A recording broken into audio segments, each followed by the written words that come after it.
TFD Performance Podcast. I'm your host, Jordan Sullivan, and this is the show where we break down popular science into easily digestible and actionable information to give you the blueprint to be a high performer in your life. Today, I'm joined by TFD Senior Performance Dietitian Jack Doherty, and we're talking about body composition and performance. We're going to discuss the relationship between performance and power to weight ratios, how body fat fits into that equation, the negative consequences of being too lean, the difference between aesthetic sports and performance sports, and finally, discuss what we find in practice with our very own athletes. Let's get to it. All right, welcome to another episode of the TFD Performance Podcast, joined again by TFD Senior Performance Dietitian Jack Doherty, Combat Dietitian. Combat Jack, thanks for coming on. Thanks for having me as always. Very cool topic today. I think this is one that most people in general will be able to relate to, but definitely athletes who are in weight category sports. This is an important conversation for them to hear. What we're going to be talking about is, or what we're going to be discussing is there a relationship between sporting performance and body composition? And I think anyone that has done any type of sport, have been anywhere around the health and fitness industry, has probably felt the pressure of, I need to look a certain way in order to perform. But it's an interesting topic when you dive into it and you look at the research and you do what we do, and you look at even anecdotes of all the clients we've worked with, and hey, this person looks like this and does this, and this body fat percentage seems to do better than this. And it's interesting when you get into it. Let's start, Jack. Like just off the bat, you've been in this for years and years. What's your initial impression when someone says to you, hey, I want to get down as low as a body comp as I can, I need to do real well? What's your initial thought process that you go through? I think there's a lot of pressure from a society pressure, sport pressure, social media kind of stuff in terms of the perceived correlation between say a certain body composition. And what I mean by that is being, super shredded, very lean, visible abs, popping muscles, that kind of look, and how that's, that perceived correlation between that and being the optimal athlete, performing the best, feeling the best.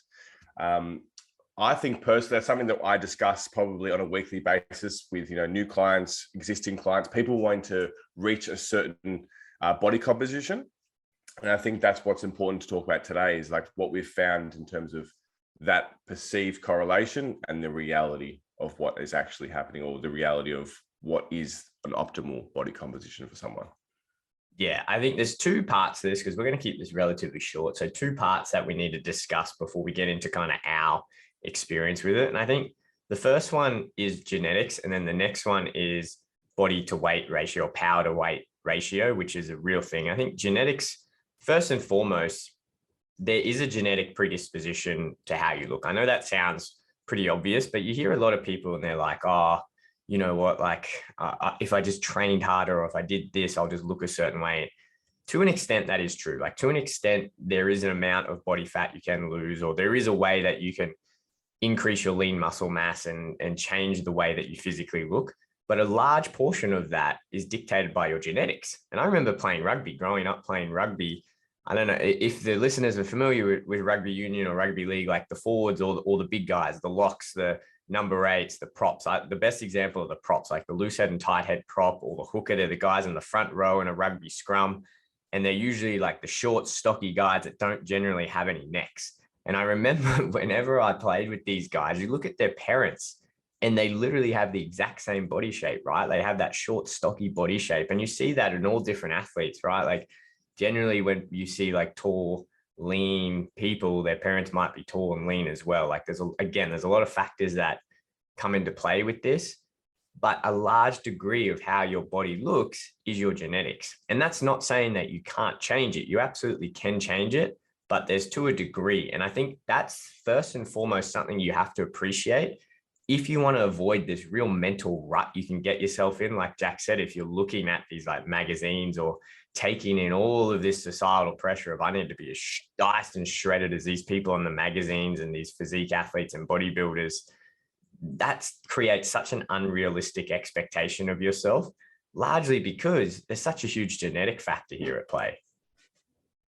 Yeah, 100%. I think if you even look at the UFC, some UFC athletes, some of the Polynesian guys like Tai Tuivasa and some of those guys. I think like genetically and probably from like an ethnicity base, like they hold more body fat, but to say they're not incredibly explosive, lots of muscle mass underneath there, and they're incredible athletes. They're like Ty doesn't, aesthetically look like this the idealized body or this shredded physique, but is he a amazing athlete? Is he performing at the top level? Is he knocking people out? Is he explosive? Yes. So again, like that's like one of the prime examples I say to people. I'm like, just because you don't have popping abs or look a certain way that what society looks at the common athlete does not mean that you're not an optimal athlete or a high performing athlete. Yeah, and I think that's a good point, right? Because even look at like Tyson Pedro, guys like him, right? He can get extremely fit and quite lean, but he doesn't have a roaring six pack, right? And I always think when you look at the extremes of this is obviously bodybuilding and physique athletes. And I think a lot of people, especially our age, who grew up where they were idolized, or I think back in the day, bodybuilders and physique athletes took up a lot of the rental space when it came to sports in terms of like magazines and what was openly accessible to people. So that contributed to what we thought the athlete look was. But I remember watching this documentary and it spoke about how Phil Heath, when he was going on his, whatever it was, when he was world champion or whatever they call it in the bodybuilding space, and he did it for like 8 years. And then there was that, is it Kai Green or whatever, the big dark fella's called, super shredded. But the reason he couldn't beat Phil Heath was because his genetically, like the way that the muscles around his stomach were shaped, just didn't give the look that the judges were looking for that Phil had. So he always beat him because when they push their bodies well beyond their, genetic physical limit, and they're obviously taking other substances and everything else to push that well beyond, because genetically his muscle frame and the way his muscle bellies were created, he just never got the look that Phil had. And that's a real thing too, that people need to remember that even if you do push your body to the extreme limits, you still may not look the way that you want to look because you may physically just not have the muscle, architecture that the person on the magazine has. Yeah, 100%. I think that's the biggest problem in the sporting world, or just in the kind of sporting realm, is this comparison. The comparison is what's killing a lot of people's confidence, is causing a lot of mental health issues and making people strive for things that are, simply unrealistic and unhealthy. Because again, like you said, like some people may be, for instance, like 12% body fat. Some people at 12% body fat have very defined abs and they have the striations in their muscles. Some people at 12% body fat simply do not. And that's not because of anything other than distribution of fat, and obviously said like just the structure and architecture of your individual body. So I think that self-comparison, to other athletes or to other individuals is something that plays a major role in this concept that we're talking. Yeah, and this is the first major point I want to make, and it ties in nicely with this, is that there's a genetic difference, and we see this all the time in practice, right? There's a genetic difference between how people's bodies respond at certain body compositions, at certain body fat compositions compared to others. And what I mean by that is everyone's familiar. You've heard us talk about this concept of low energy availability. You don't have to flesh it out. It's a very incomplete idea, but the concept is very useful and very interesting. And the fact that to get your body composition down to, like Jack was saying, to a point where you are showing abs or you're at 12% body fat, you have to be in a state of negative energy balance or at a calorie deficit for a prolonged period of time to your body to lose that body fat. People genetically respond differently to that. People respond very differently to that. And like Jack said, some people can walk around at 12% and that's more natural. That composition seems more natural for them. And they might not have any of these negative effects of, say, low energy availability. And they might be able to diet down further or diet to get to that. And they can do that without any metabolic damage, without any psychological damage, without any physical damage and physiological damage. They might be able to do that because their body, again, the architecture and the frame and the boundaries of their body allows that. For a lot of people, though, when you go down to those body compositions, that's just simply not the case. You simply cannot get down to those body compositions without your body experiencing extreme negatives for your physical, mental, and physiological health. And you see this so much in sport. And you see this particularly with female athletes. I've got female athletes that we work with, again, can walk around 12% body fat out of camp, out of competition, and they're completely fine. They have a regular period. All of their bloods are fine. Their mood's great. You know, they can train really well, hit great numbers in the gym. But I've got other athletes female athletes that walk around 20%. I take them anything lower than 18, 17% body fat. All of a sudden, they start experiencing these really negative consequences of being in LEA. And I'm sure if you really extended that out and you do it in a tiny deficit and you did it for a long period of time, yeah, maybe you could get them down lower, but it's just not worth it. And so I say to them, hey, look, your body much prefers to be up here and you're hitting way better numbers up here. This is your ideal performance weight. Forget this idea of getting down to 12% and looking completely shredded like her. This is where you're going to be the best. Yeah, I 100% agree. I think that's the conversation that I've been having more and more of recent when, you know, people discussing, you know, this concept of, I want to get my body fat as low as possible. And this is what I discuss with them every time. I'm like, there's such individual variation. As you said, like I've had some guys who can be absolutely shredded to the bone, very low body fat percentage and can feel completely fine, blood work fine, performing optimally. There's other guys who, if you get them today's low body fat percentages, they start to feel terrible. Their hormones start to, you know, their testosterone starts to be suppressed. Their training goes, their mood decreases. And then also, like, I have like friends who are bodybuilders, and then what they say to me is the biggest quote that I always remember is, the better that they look or the more competition ready they look, the worse they feel. So yeah, you see them on, like, my mate, he's one of my friends is like a competitive bodybuilder. And he says all these photos of him. He goes, when I'm like this, I feel horrible. He goes, my libido is non-existent.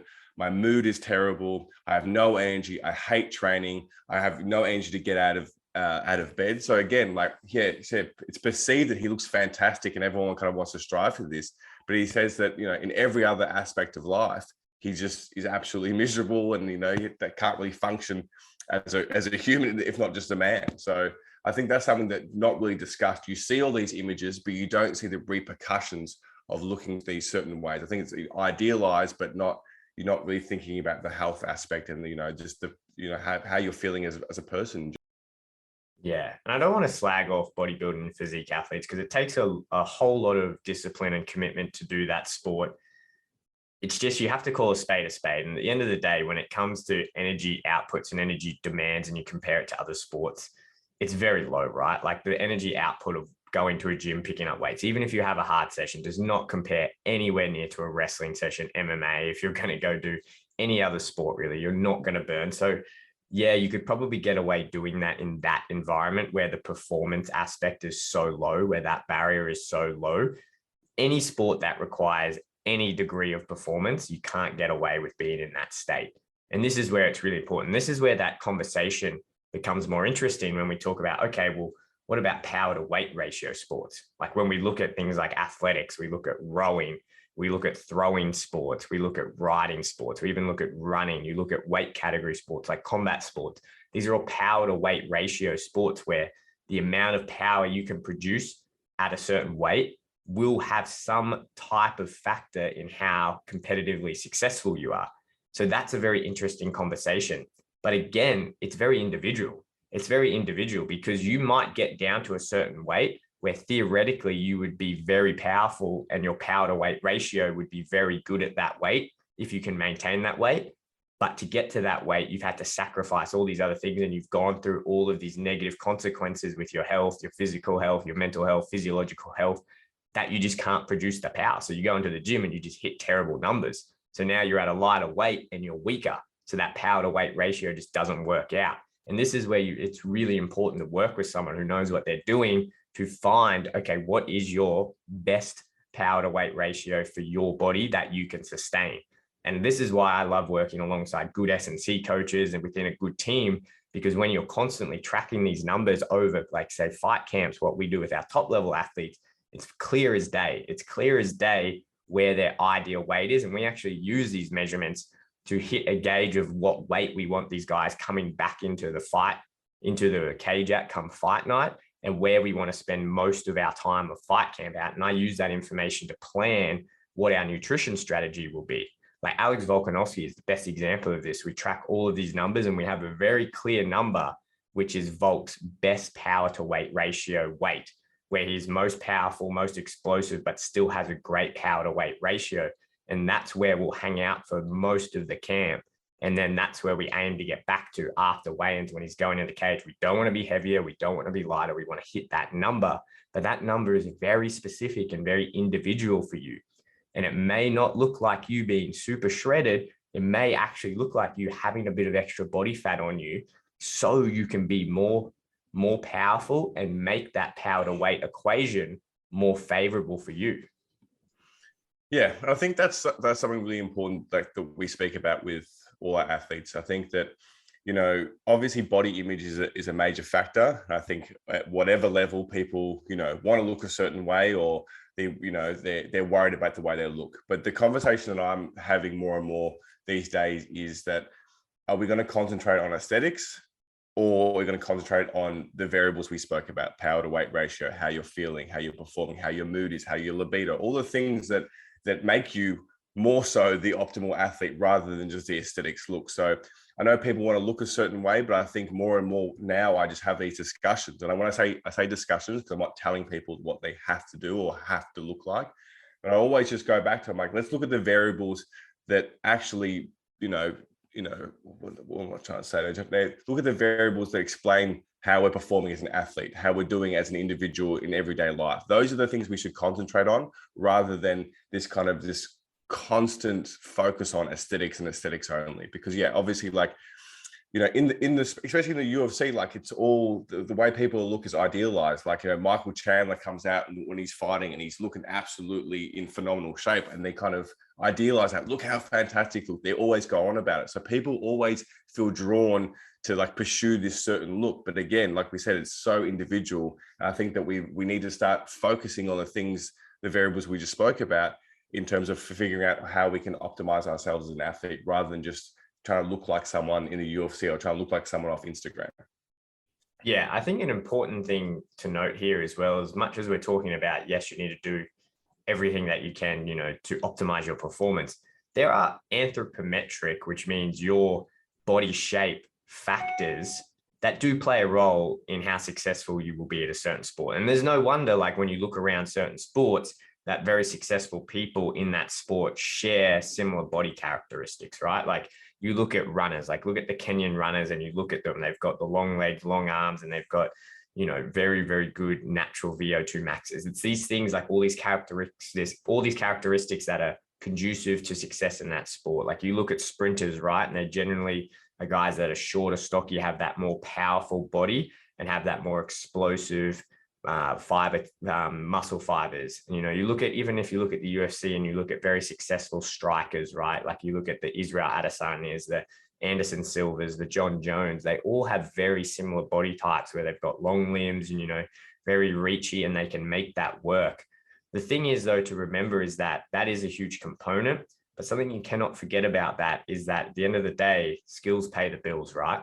And so if you put all of your focus onto looking a certain way, you're probably not going to get to the level where that would even contribute to any type of success.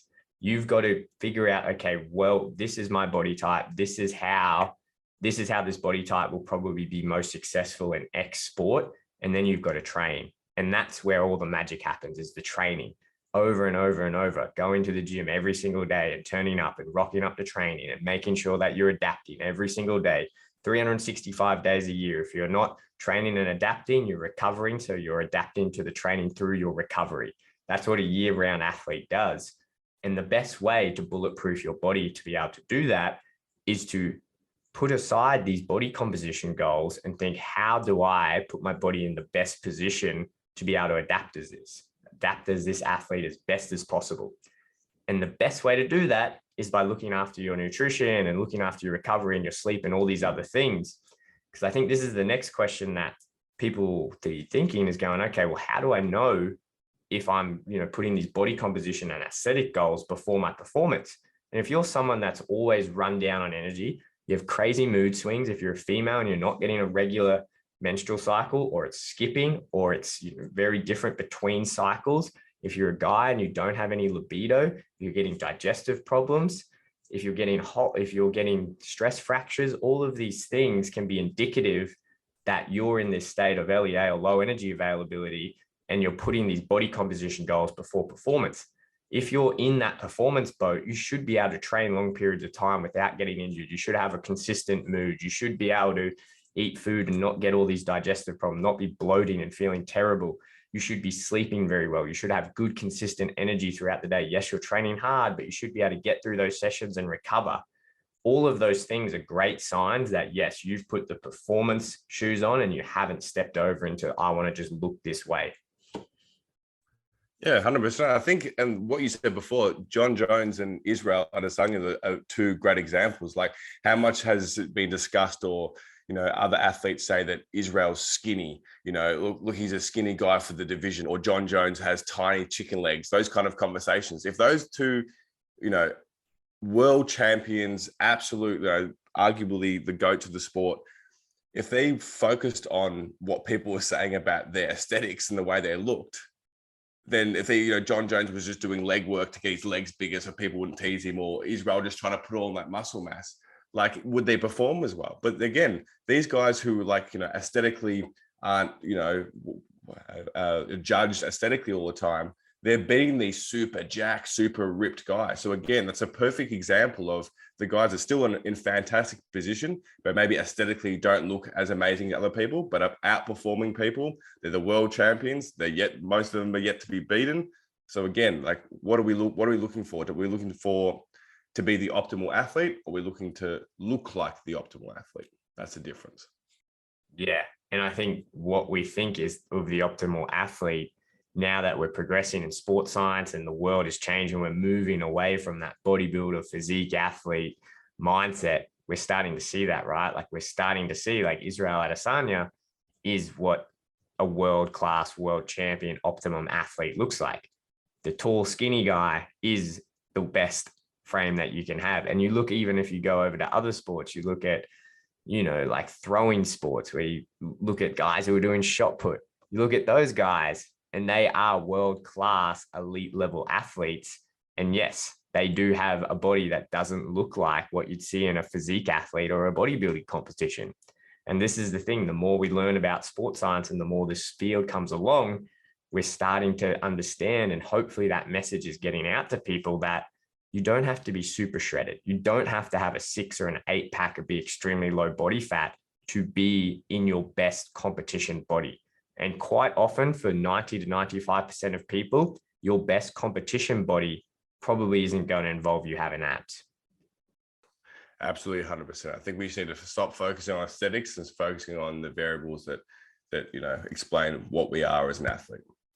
Yeah. And I think one last thing, again, things that are going to be indicative that you are in your best performance body. You can get good sleep every single night.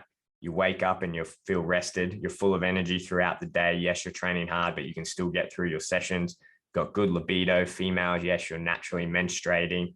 You don't have any digestive issues that are outside of any intolerances or allergies. Mental health is okay. You're not experiencing crazy mood swings anywhere. You're free from any stress fractures. You're predominantly injury-free outside of what is normally expected of wear and tear from a decent training load for a full-time or partially full-time athlete.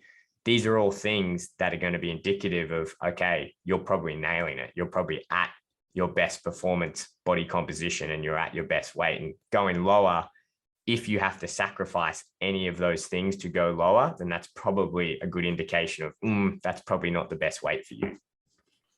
100% agree. Yeah, I think let's wrap this one up here, but very, very important topic to discuss. Love to hear your guys' thoughts. If you're listening to this and you have any other questions, you have any other inputs you want to put in, if there's something you want us to discuss even further, shoot us a message on our socials, shoot us an email, get in contact with us, shoot us a comment. This is a very important thing we need to start discussing more. And I think more athletes need to hear this, but I think this is a very good topic and we'll definitely discuss this more in the future. But Jack, thanks for coming on. No worries. See you soon. And there it is, another episode of the TFD Performance Podcast. This podcast will be available through the podcast app, iTunes, Spotify, YouTube, or you can follow along our socials at @the_fight dietitian to see all of the best bits from our podcast episodes. Thanks for listening in, and I'll see you guys for the next episode of the TFD Performance Podcast.